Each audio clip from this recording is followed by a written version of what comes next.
आगाज अहम खबर से। गवर्नर सिंध ने कराची के तरक्याती मंसूबों के लिए 100 अरब रुपए की ग्रांट मांग ली। गवर्नर सिंध कामरान टसोरी का वजीर आजम शहबाज शरीफ के नाम खत। गवर्नर सिंध ने मेयर की फराहम करता लिस्ट भी वज़ीर आज़म को इरसाल कर दी। तफसीलात इस हवाले से क्या हैं, शामिर खान से जान लेते हैं। जी बताइएगा इस लिस्ट के हवाले से।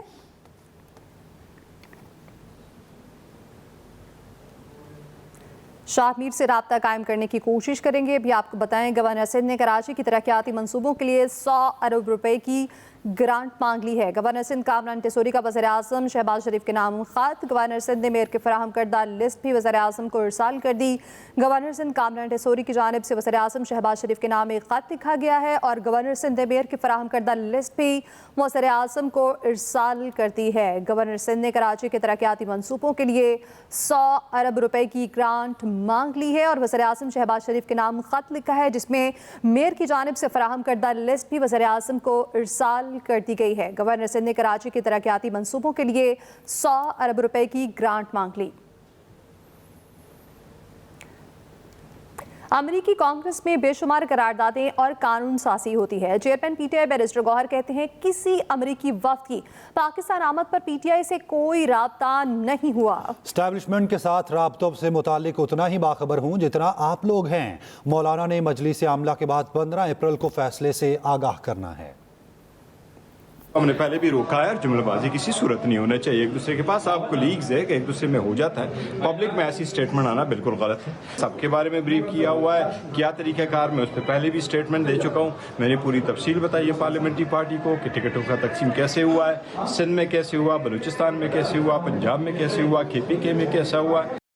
अमेरिकन कांग्रेस में सैकड़ों ऐसी बिलें आ जाती है, वो प्रोसेस हो जाता है, साल लग जाते हैं, लोग अपने प्रोसेस करते हैं, पीटीआई का उसके साथ कोई लेना देना। अमेरिकन काकस की बात सामने आ रही है कि वो पाकिस्तान विजिट कर रही है। पाकिस्तान तरीके इंसाफ से किसी ने ऑफिशियली कोई राब्ता नहीं, किसी ने कोई राब्ता नहीं किया, न हमारा कोई राब्ता है। और एस्टेब्लिशमेंट के साथ जो एक नए राब्तों से मुताल्लिक बातचीत हो रही है, तो क्या वो एस्टेब्लिश हो चुके हैं? उन राब्तों से मैं इतना ही बाखबर हूँ जितना आप बाखबर है। मौलाना साहब ने भी हमें ये कहा था कि मैं अपने जो मजलिस आमला है उसके साथ में बातचीत करूंगा, तो आपको मैं इन्फॉर्म करूंगा 15 अप्रैल के बाद, वो भी हमें इन्फॉर्म करेंगे। हम सारे इंशाल्लाह ताला जो अपोजिशन की सियासी जमातें हैं उनके साथ राबिता करेंगे।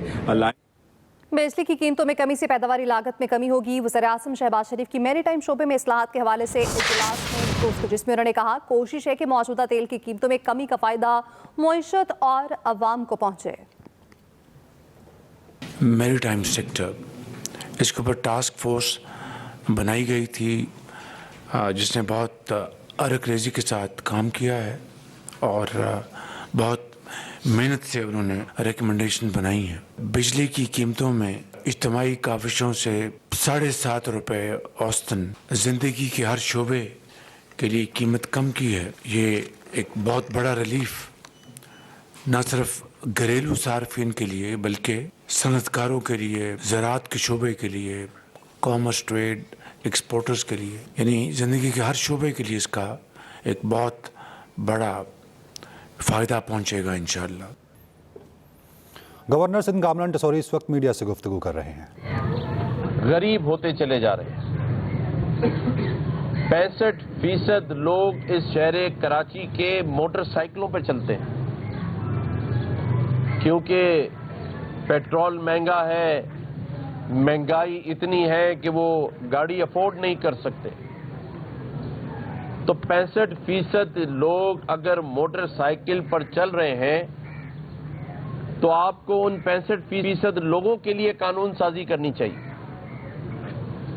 ऐसे कवानीन बनाने चाहिए और कवानीन पर अमल दरामद कराना चाहिए कि ऐसे वाकयात ना हो जिसमें कभी बनाने चाहिए और कवानीन पर अमल दरामद कराना चाहिए कि ऐसे वाकयात ना हो जिसमें कभी ज़ैनब और कभी मरियम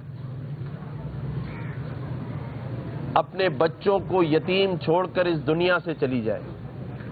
और आज मैं ये कहना चाहता हूं कि ये जो टैंकर और ये जो डंपर के जो टायर हैं, ये जो पहिए हैं, ये सिर्फ कराची में एक ख़ास कम्युनिटी को या ढूंढ के महाजरों को शहीद या कत्ल नहीं कर रहे। इस डंपर के टायरों तले किसी भी कौमियत का शख्स, चाहे वो पंजाबी हो, पख्तून हो, सुन्नी हो, शिया हो, कोई भी शख्स इसके टायरों तले कुचला जा सकता है और जा रहा है। तो एक तो मैं ये कहूंगा कि लाशों पे सियासत नहीं होनी चाहिए। ये कोई महाजिरों का कत्लेआम नहीं है। ये शहर में रहने वाले हर शहरी का मुकदमा है जो मैं बहैसियत गवर्नर सिंध कराची के शहरियों के लिए लड़ रहा हूं। लाशों पर सियासत किसी ने नहीं करनी, इश्यूज पर बात करें। ये एक इशू है। कराची में डंपर तले लोगों को कुचलने का एक इशू है जिसे हम सबको बैठ के हल करना है। ये किसी की जात या किसी की कौमियत का इशू नहीं है जिस पर हम सियासत शुरू कर दें। अगर हमें पजीराई मिले तो अपने ऑफिसेज खोलना शुरू कर दें। ये लाशों पर सियासत नहीं होगी और ना हम करने देंगे। इस इशू को हमने हल करना है। मैं आज मरियम बीबी के घर इन बच्चियों के सर पर हाथ रखने आया हूं। परसों भी मैं यूसुफ गोट गया। एक शख्स नजर, उसका हाथ एक कट गया, उसकी बीवी मौके पे फौत हो गई। जब मैं उसके घर में गया तो वो अपने भाई के घर रह रहा है, नौकरी छूट गई। और जैसे ही घर में घुसे तो जो पलंग मां के लिए बिछा हुआ था, उस पलंग के नीचे बच्चियों के 2 गद्दे बिछे हुए थे। मां के पलंग के नीचे बच्चियां सोती हैं और बाकी जो जगह बचती है उस पे भाई ने अपने घर उस माजूर भाई को रखा हुआ है। आप सब खड़े हैं, अगर मैंने जाकर उसको जाती हैसियत में 80 गज का प्लॉट दिया, क्या मैंने गलत किया? नहीं, मैं आपसे पूछ रहा हूं, गलत किया? नहीं। मैं ये नहीं कहता कि किसी की मौत का फकत प्लॉट कोई मुआवजा है। ये मुआवजा नहीं है। ये उस माजूर जो कि अपने भाई के घर रह रहा है, माजूर होने की बिना पर जिस गारमेंट फैक्ट्री में काम करता था वहां से नौकरी से निकाल दिया गया है, उसके जख्मों पे मरहम रखने गया था। मुझे कहा गया कि गवर्नर साहब किसी की मौत के बदले फकत सिर्फ प्लॉट दे रहे हैं। तो मेरे नादान भाई, क्योंकि ये बात मेयर कराची ने की, मैं तो आपको पढ़ा लिखा आदमी समझता हूं, बैरिस्टर हैं आप, आपने बड़ी छोटी बात की। क्या सिंध हुकूमत, सिंध गवर्नमेंट जब कोई पुलिस वाला या कोई फायर ब्रिगेड का शख्स अपनी ड्यूटी सरंजाम देते हुए अगर शहीद हो जाता है, दुनिया से चला जाता है, तो क्या उसको मुआवजा नहीं दिया जाता? तो क्या आप उस जान का मुआवजा दे रहे होते? नहीं, आप उसके अहले खाना और लवाहिकीन के जख्मों पे मरहम रख रहे होते हैं। और ये काम तो मैंने जाती हैसियत में शुरू किया है। मेरे साथ कैप्टन साहब आए हुए हैं। आज 2 बच्चियां हैं, दोनों को 80-80 गज का प्लॉट देने के लिए हम लेकर आए हैं। हम कुछ कैश रकम और 3-4 महीने का राशन लेकर आए हैं ताकि हम इन बच्चियों के सर पर हाथ रख सकें। हम इन अहले खाना के साथ अपनी हमदर्दी का इजहार कर सकें। कराची भर से डंपर टैंकर तले एक्सीडेंट में शहीद हो जाने वाले अहले खाना को गवर्नर हाउस में बुलाया है 2 बजे कि आए, बताएं कि हम आपके साथ कैसे, जो लवाहिकीन है, जिसके माँ बाप चले गए, किसी का बेटा चला गया, اس کے ساتھ ہم کیسے اس کے غم میں شریک ہو سکتے ہیں؟ میں نے تو کبھی یہ نہیں سوچا کہ کسی کی جان کا معاوضہ فقط پلاٹ ہے. ہم کیسے کسی کے زخموں پہ نمک چھڑک سکتے ہیں؟ لیکن مجھے بتائیں، یہاں کے لوائقین بتا دیں کہ کیا کوئی آیا ان کے زخموں پہ مرہم رکھنے؟ پھر مجھے کہتے ہیں کہ میرا کام نہیں ہے.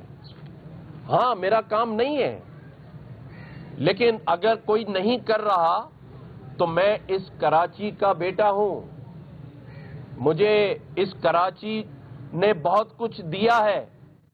ویلکم ہے. اور بات کریں گے، وزیر اعظم نے ستارہ امتیاز ہولڈر چیئرمین آرسی کو معطل کر دیا ہے. اسامہ اقبال ہمارے ساتھ موجود ہیں، تفصیلات ان سے جان لیتے ہیں. جی اسامہ، بتائیے گا اس بارے میں.